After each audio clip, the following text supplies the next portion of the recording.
We're kicking things off with a guilty plea already on the table. That means this isn't a trial about innocence, it's about how much time Ethan is going to serve. Or if he can convince the judge he deserves probation instead. And trust me, that's going to be an uphill climb. All right, you entered a plea of guilty on May 23rd. According to your plea bargain agreement, punishment is to be assessed at a cap of 7 years in the prison. There's a $1,500 fine, and the state is silent on your application. Have both parties had a chance to review the PSI report? We have, Judge. Any objections to the PSI report from either side? No, Judge. All right. State, you are silent. Defense, do you have any witnesses? Yes, Judge. I would like to call Tony Rosales. Here comes the first witness, Ethan's father, Antonio. In these hearings, character witnesses are crucial. They're basically human Yelp reviews for the defendant. Only the rating could mean freedom or prison. All right. If they'll come forward, please. All right, could you raise your right hand for me, please? Do you solemnly swear or affirm the testimony you give will be the truth and nothing but the truth, so help you God? Yeah. All right, you can lower your hand, state your name for the record. Antonio Rosales. All right. And Judge, if I could, I guess, kind of give you some backstory, and I'm sure Megan will let me know if I missed any facts. So this incident took place in 2022. My client was a driver of a car. There were several other young men in the car with him with this incident who participated in this. Subsequent to that incident, my client had been, I guess, arrested, and then Mike Beliveau had represented him. That charge had been dismissed. Okay. Since that time, Ethan he got a job. He became a licensed security guard, passed his level 3, and I think had turned his life around from this incident. And then this charge came back up, and that's what brings us here today. So I can be sure. So he became a licensed security guard, then this charge popped up. Yes, then this. That's a huge twist. Ethan became a licensed armed security guard after his first case was dismissed, only for this old charge to resurface. Imagine thinking you've cleared your record, then getting hit with a criminal boomerang? Subsequent charge, yes. So he had passed all his levels. He was licensed to carry a firearm as a security guard. He passed all the testing, all the background checks. And then I guess the case got refiled as the deadly conduct. At least 2 of the other juveniles in the car with him, I think subsequently have been arrested and charged with capital murder. Okay, which is why he's here as a... Yikes. Some of the people in the car that night have since been charged with capital murder. Even though Ethan's not charged with that, being associated with those guys is like trying to get hired with bank robbery alumni on your resume. Co-defendant on the deadly conduct charge. So obviously the boys he was with that night, and it's noted in the offense report, he after work had gone to this Nathan kid's house, and that's how he ended up being involved in this situation. And the capital murder charge has absolutely nothing to do with this offense. No.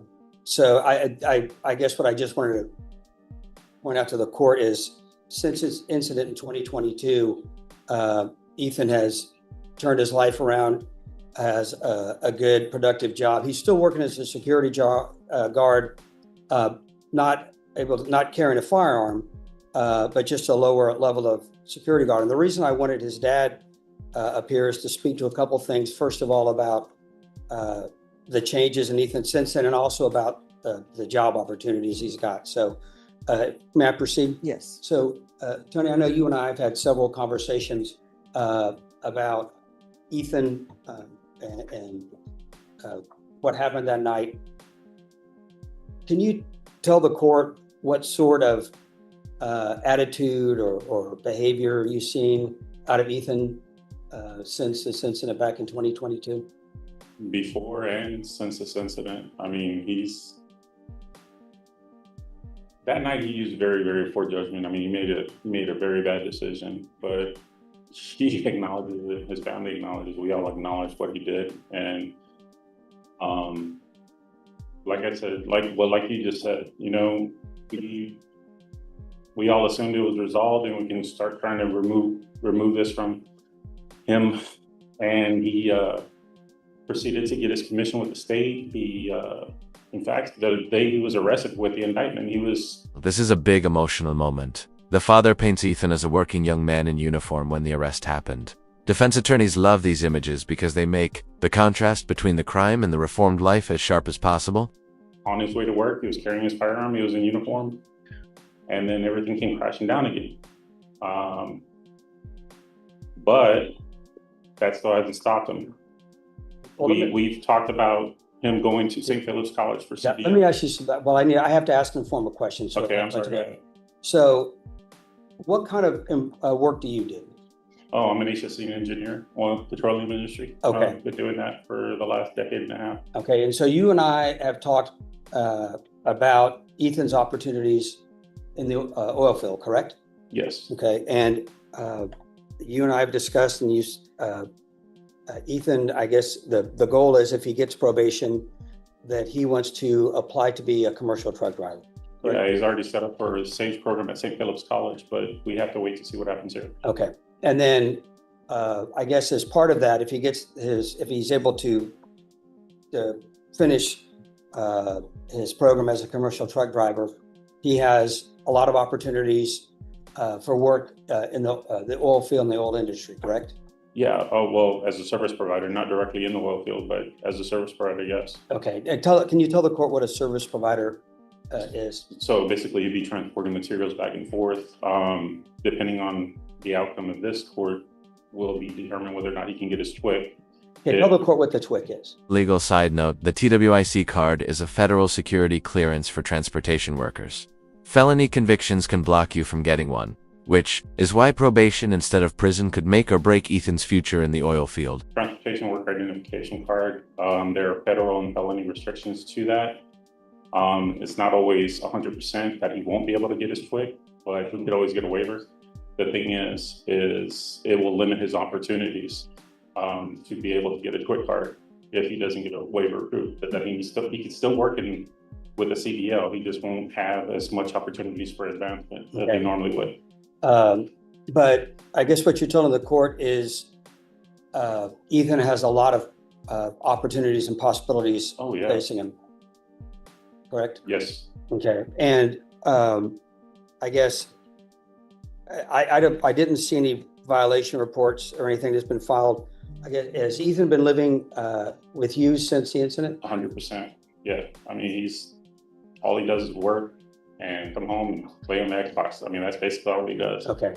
So you haven't had any problems with him since then? Okay. And I guess, are you asking the court to... This is the heart of the plea for mercy. No trouble before, no trouble since. But remember, the judge's decision will hinge on balancing that against the seriousness of the shooting. Give him an opportunity at probation. Absolutely. I mean, he's not been in trouble before this or since this. And we went over the PSI together, right? And you saw how serious the offense was, right? Yes, and I would not. I mean, it's hard for me to say because obviously I want to do everything. I mean, I've got a private lawyer. I did everything I can to try to keep him out of jail, keep him out of prison, because that's not where he belongs. But to be honest with you, I read it and I understand what he did, and even as his father, I still can't say that I wouldn't have the same feelings or make the same statement that they made in the PSI. Well, I think it's good that you're honest about this situation and recognize the severity of the situation, but also understand that, hopefully, given the opportunity, Ethan can be successful. Yes, sir. Okay, that's all I have, Judge. And Judge, I had given these to Megan. These are just some of his withholding stuff and some other the state licensing stuff. Thank you. All right. That's all I have. May I ask a question? Of course. All right. In regards to this incident, was he living with you during this time? Yes. All right. And these people he was involved with, did you know them beforehand? No. If I could clarify a little bit. Sure. So, military, firefighter, paramedic, and then I went into the oil field patrolling. Mm-hmm. But prior to COVID, and actually up past COVID, I worked overseas, Venezuela, Africa, mm-hmm. Mozambique. So I was gone quite a bit. Mm-hmm. So he predominantly stayed with me when I was in country, which was for 3 weeks at a time, every other month. but the rest of the time he stayed with his mother on that side of town. Okay.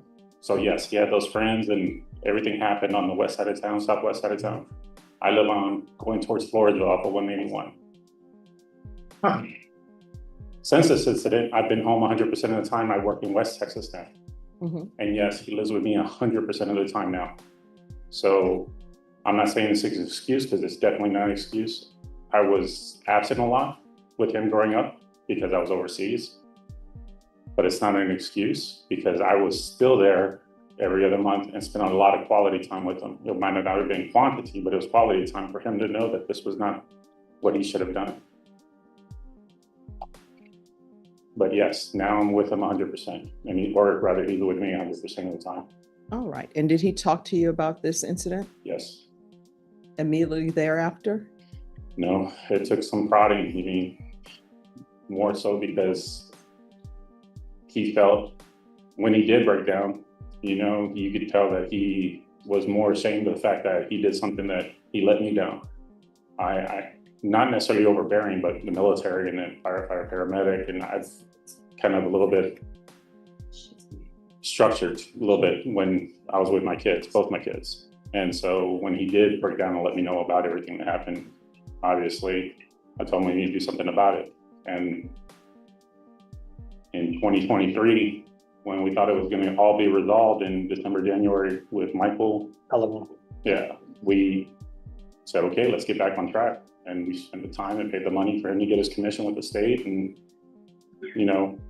follow and work with his mother's commission as well. And said that what you want to do, that's fine. But we need to figure out the job. We need to figure out a career. And so we've been talking about the CDL and him getting with me in the oil field and trying to get away from him. And he has not been with those friends, or well, obviously because they're locked up, but he's not been involved with anybody on that side of town since. All right. Thank you. Any other questions? No, Judge. And I know you're silent, but any questions about? I know you stated that you understand. So did you view the police reports in this case or? Not since the incident, yes. Okay. But not obviously when he was arrested. Okay. So, you understand that your son made an agreement with these individuals. So these individuals told him, hey, this is what we're going to go do. And your son agreed to go with them. You understand that, correct? Yes. And there it is. Any hope of the judge thinking Ethan was just along for the ride disappears. Dad admits his son pulled the trigger into an occupied house with toddlers inside. That's the kind of fact that makes probation a very hard sell. And your son did fire his firearm into that house. Yes, he did. And it was occupied by multiple people. There were two 2-year-olds inside that home. Yeah, and I told him, despite the fact that they didn't believe anybody was there, you still fired. Yes. And besides the two 2-year-olds that were there were other adult individuals in the home as well. You understand that? Yes. Okay. And one of the victims describes that there were over 200 bullet holes inside their home. You understand that? Yes. Okay. And your son was aware of this and agreed to engage in this type of conduct back in 2022. From what I understand, and only from my son's recollection, is that he didn't think it was going to be all what it ended up becoming. Yes, he knew what they were going to go do, but he didn't believe it was going to be as impactful as it was. So I guess, to my understanding, he just didn't believe that the home was occupied, but he understood that he was. Yeah, but he didn't understand that they were going to do as much damage as they ended up doing. Okay, but he still engaged in shooting firearms. Yes. You pass the witness. Are there any other questions? All right. Thank you so much. And thank you for giving me some insights into your son. Thank you. So, any other witnesses? Yes, Judge, I do want to call Axel. I have some issues, I think, as far as if the state's going to be silent. I think cross-examining the witnesses in a manner in which Megan is doing, I think, kind of exceeds the scope of the silent. All right. Well, the court will note that according to the plea bargain agreement, the state is silent, but they are able to address fact issues. Well, I understand addressing fact issues, but my understanding, Judge, is addressing fact issues as part of argument. If I misstate anything, and I have no objection to that. Okay. Um, All right. The court will note your any objections you have with regards to this witness. Thank you. And Judge, so I'd like to call Ethan Rosales. Can you raise your right hand for me, please? Do you solemnly swear or affirm the testimony you give will be the truth and nothing but the truth, so help you God? Yes, ma'am. All right, you can lower your hand, state your name for the record. Ethan Rosales? All right, defense, you may proceed. So Ethan, you and I reviewed the PSI, right? Yes, sir. And I guess over the course of my representation, we discussed the incident in question, right? Yes, sir. Repeatedly. And we discussed the boys you were with that night, and obviously the path they went on in their life, right? Yes, sir. And they're either, I guess, going to end up in prison for life or on death row, depending on whatever election the state has made. And so that kind of tells you the people you were hanging out with, right? Yes, sir. And I know you expressed regret about what happened to the people at when you met with the probation officer. But I guess when we looked over the PSI and you saw who was in that house, right? Yes, sir. You understand, I mean, how lucky you were. A defense is subtly reminding Ethan in the court that this could have been way worse for him legally. If someone had died that night, we'd be talking about life without parole or even the death penalty. You weren't here on murder or capital murder charges, right? Yes, sir. So let's talk about your life since the incident. Okay. So I know your dad said after Mr. Belleville got the first charge dismissed, you went out and got your security license, right? Yes, sir. And level 3 is the highest level, correct? There's actually a level 4, but Okay. that's private security. Okay. So you took all these tests, you passed background checks, you got a job, you seem to have your life back on track, right? Yes, sir. And then, of course, this new case came out. So obviously the judge has a decision to make about what happens with your life, right? So if you're given the opportunity at probation, you heard your dad talk about the opportunities you have. Do you think you'll be able to take advantage of those opportunities? Yes, sir. Okay. Is there anything else you want to tell the judge about what happened that night, or anything you want to say to the people involved? Yeah, I just want to say I'm sorry. I didn't know who was in there. That doesn't change the fact of my decision that I made that night, but it stopped me a lot from job opportunities and moving forward in life to make more money and just be successful.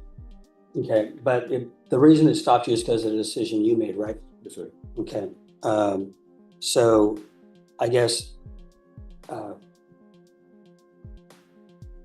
if given the opportunity, do you think you'll be able to comply with any orders or conditions the judge imposes? 100%.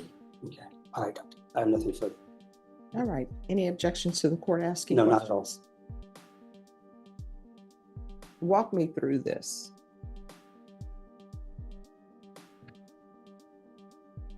Friends come to you. Were they your friends? If I thought they were, All right. So how did you meet them? How did you all become friends? just growing up in the school, playing basketball at the park, stuff like that. All right. Were these your only friends? I have more friends. All right. So explain to me how this happened. You have some friends who come to you. So they come to you, and what do they say? About that night, Yes. I ended up going to their house and they let me know. All right. So you go to their house. Did they call to you and say, hey, come over, let's have, let's meet? Or how did it come to be that you ended up at their home? I was just getting off of work. I ended up stopping by their house. They let me know. All right. So you stop by their house. I like to do things step by step. So you stop by their house.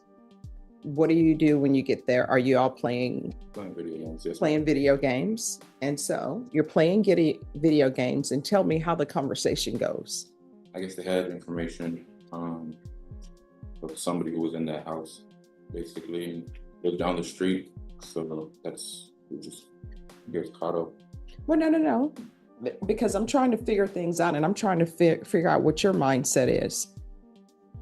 I think your attorney and other people, if somebody comes to them and say, hey, we're playing video games, but come with me, we're going to go shoot up this house. Here's your gun. Let's go shoot up this house. I'm trying to figure out what your mindset was and all of that. So you're playing video games. Were you drinking? Man. All right. So you're not drinking. You're sober. Were they drinking? No. So they're not drinking. They're sober. So how does the conversation go? It was more of a retaliation thing. That single word retaliation is a prosecutor's dream. It shows intent. This wasn't random. This wasn't panic. It was revenge. And revenge doesn't play well with judges. No. I mean, like, what's the conversation? You're sitting, you're playing video games. Maybe somebody's, talking trash about, you can't win. I beat you. Then what's the next conversation? Hey, there's a person down the street. We don't like that person. We're going to go shoot up their house. We want you to come with us. I'm trying to figure out how the conversation went from you're playing video games. Maybe you all are trash talking to each other about, I'm beating you. You can't win. I trash talk during Mortal Kombat. So you're playing the video game. How does the conversation go? Who says, and if you don't want to name names, you don't have to name the specific names, but who brings up the conversation and says, hey, we have some guns. We're going to go shoot up this house down the street. How does that conversation happen? So I was at work. I got there. We were playing games. They let me know that they had information from. Who's they? So what she's at, what she's trying to get is specific of the conversation. Names. Yeah, who brought it up? I would say Chris. All right. So a conversation starts with Chris. Chris says what? He had information from somebody else. I didn't ask who. Of whereabouts of somebody that he wanted to retaliate on. All right. So did he tell you why there was this want or need to retaliate against someone? Yes, they had shot him previously. I don't know the timeline. So he tells you, hey, look, somebody shot at me previously, and I've just received information that this person is at this house down the street. Is that how it went? Yes, ma'am. All right. So he tells you that. Then what's the next thing that's said? I was the only one with the car. They basically asked me if we would go. It was more of an impulsive decision. No, let's not do basically, because I'm trying to figure out what your mindset is, because I have to make a decision on whether or not to grant your application. So he tells you, I have information on the person who shot me. The person who shot me is at this location. All right. Thank you for imparting that information to me, Chris. So where does the conversation go from there? They asked me if we would go. It was 4 of us. All right. So they're saying, hey, let's go down the street. Now, when they say, let's go down the street, I'm sure it's not, let's go down the street. What was said? They said that we were going to go shoot up the house, that we were going to retaliate. All right. And so did you bring a gun to that location? No. I got off work. All right. So you got off work. You don't have a weapon. And they're saying, hey, let's go down the street and shoot up the house. Yes, ma'am. All right. So where does the gun part come in for you? I mean, they just had guns there, so took one with me. Well, did they say, hey, you take a gun? Or did you just say, all right, let's do this, and you grab a gun on your own? Yes, ma'am, I grabbed it. So you grab a gun, they grab their guns. And at no point in this do you say, you know who shot at you previously, let's call the police and let the police know that this person is down the street. Nobody says that. No, ma'am. All right. So you get a gun that's been provided and you all get in the vehicle? Yes, ma'am. And are you driving? Yes, ma'am. So what happens next? We drove about 2 blocks down the street, and that's where the house was. Okay. So the house is 2 blocks down the street. And what are you thinking as you're driving to this location? It was more of an adrenaline rush, I would say so. And how old were you? 19. All right. So you're 19. You're getting an adrenaline rush. Adrenaline rush. The judge is going to remember that phrase. It paints the act as not self-defense. And it could seal the argument that Ethan acted recklessly without considering the danger to innocent people, though. And you drive to the house. And how far was that house from where you were playing video games? I'd say about 3 minutes, maybe. And nobody thought, so you guys were not going to walk, you're going to drive the 3 minutes. Yeah. All right. So you're in the vehicle, you all pull upside the house, then what happens?